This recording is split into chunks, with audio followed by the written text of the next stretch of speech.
E aí, galerinha, Ale Freitas, neuropsicanalista, psicanalista em formação, tô terminando minha pós, faltam 6, 7 meses para terminar, e assistente social, trabalho no centro-dia com idosos, tá? E hoje eu vim falar um tema sobre um livro de William Wonden, Apegos, Perdas e Processos de Luto. Um tema complexo, né, difícil, mas pra gente saber que assim, existem vários tipos de lutos na nossa vida. Eu vou dar o exemplo, por exemplo, de um divórcio. Você teve uma relação abusiva, né? Houve um processo de perda e luta e se torna ainda mais difícil e doloroso devido a essa. Todo divórcio é um processo de luta, mas eu acho que quando esse divórcio a gente sai de uma relação abusiva, é pior ainda, porque fica as sequelas, os traumas. Ó, pessoal, deixa eu mostrar aqui, não querendo interromper, já interrompendo. A camiseta do pai da psicanálise, Sigmund Freud, tá? Bonita, né? E devido à dependência emocional, o processo de negação, a mudança de ambiente, muda tudo na vida da pessoa, os hábitos, a busca, muitas vezes a pessoa perde a sua identidade num relacionamento abusivo, ela tem que se ressignificar, se achar novamente, quem sou eu, o que eu gosto, o que eu, né, o seu pertencer. Então esse livro, ele trata muito dessas questões. Ele diz que o sujeito tem 4 etapas no processo de luto. Aí eu vou falar alguma delas para vocês. Tem aceitação, o processo, a primeira seria a aceitação da perda, que é muito difícil. Às vezes a gente, por exemplo, alguém falece, a gente entra num processo de negação, né? Até a gente aceitar, até cair a ficha, como o pessoal diz, é complicado. Elaborar a dor, né? A gente precisa elaborar a dor, a gente precisa sentir. Tem gente que fala, mas por que você ainda tá chorando? Gente, é o processo de cada um. Cada um tem a sua estrutura, tem o seu processo, né? Teve a sua criação, a sua história de vida. Ajustar-se a um ambiente onde está faltando a pessoa que perdeu, tanto num divórcio, como na morte, no falecimento, quanto numa mudança de emprego. O quarto seria reposicionar-se em termos emocionais a pessoa que faleceu e continuar a vida. Não só a pessoa enlutada tem que ajustar a perda de papéis anteriormente desempenhados pelo falecido. Muitas vezes aquela pessoa que se foi fazia tudo para você. Então você se sente assim,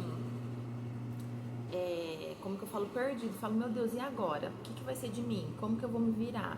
Então é toda uma readaptação, né? Toda uma reorganização de vida.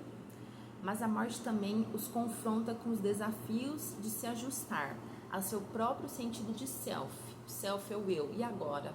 Eu. Como que eu vou assumir esse novo papel, né? Esse livro é muito interessante, quem puder estar lendo pelo menos alguns trechos, né? E existem os lutos invisíveis. Eu queria falar um pouquinho também para vocês desses lutos invisíveis. São perdas do quais pouco se fala, mas que também doem muito. Uma gravidez que ninguém soube, às vezes a mulher teve um aborto espontâneo, né? Um lugar que você teve que deixar, que você foi obrigada, às vezes ter que sair, ter que fugir, ter que mudar por alguma situação. Um diagnóstico que você teve, né, de uma doença, é um luto também, né, uma dor. Uma versão de você que já não existe mais. Que você sabe que também nunca mais vai voltar por tudo que você já passou, que você já viveu. Perder um bichinho de estimação. Nossa, é uma dor, assim, graças a Deus eu nunca tive essa perda. Eu tenho 2 cãezinhos, 2 shih tzus, o Alok e o Sansão. Eu tive a Mel, que eu tive que deixar, né? Mas ela tá bem, tá super bem cuidada. Mas mesmo assim foi uma dor terrível. E todas as vezes que eu vejo ela, eu sinto essa dor novamente. Então, algo para se trabalhar. E quando morre, pior ainda, né? Se afastar de alguém que ainda está vivo. É bem complicado. Nem todos os lutos têm flores ou rituais, mas todos merecem ser reconhecidos o processo de luto. Então, fica uma análise aqui para vocês, né? Vamos validar o sentimento das outras pessoas, porque cada um tem o seu processo, tem a sua estrutura, tem a sua história. Às vezes a pessoa fala, mas você ainda tá chorando por causa de fulano, você ainda tá assim. É lógico que eu falo assim, às vezes a pessoa nem fala por mal, fala por medo da pessoa cair em depressão, né? Mas, então, vamos orientar a pessoa a entrar num processo terapêutico, né?